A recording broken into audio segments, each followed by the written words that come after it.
Maaga kami ngayon gumising kasi mayroon daw isang pasyalan dito sa amin na pwede ka maglalako at maggagala. So magandang araw sa inyo mga pugit maganda. Here's Arlene Dugipiga, manggugulo na naman sa inyo mga wall. Kaya for today's video, maglalako kami ng aming mga paninda. Kasi may nabalitaan kami na mayroon daw isang pasyalan dito sa amin na pwede ka raw maglalako habang naggagala. Kaya pinuntahan na namin pero sa kasamaang palad, nag-aalas 12 na pero wala pa rin kaming benta. Kasi hindi daw magagamit yung wali sa dagat eh. Bill! Gano mo na? Okay ako. Gutom na kayo. Sila na kayo.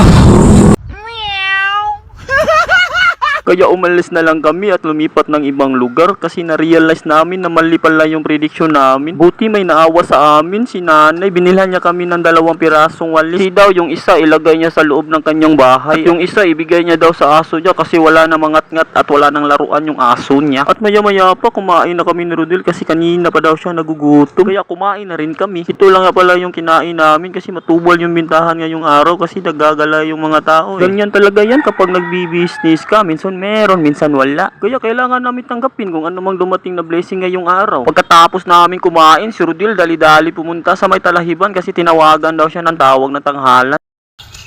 Mana ka? Mana?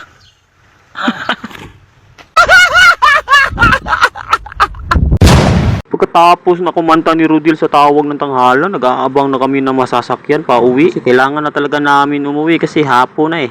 At habang nakasakay kami sa jeep, si nanay interesado siya sa feeder duster namin. Kasi pwede daw ito pang sparring ng mga manok panabong ng kanyang asawa. Kaya binayaran yan niya. Kung nagustuhan niyo man yung video, please pakishare naman para makita din ng iba.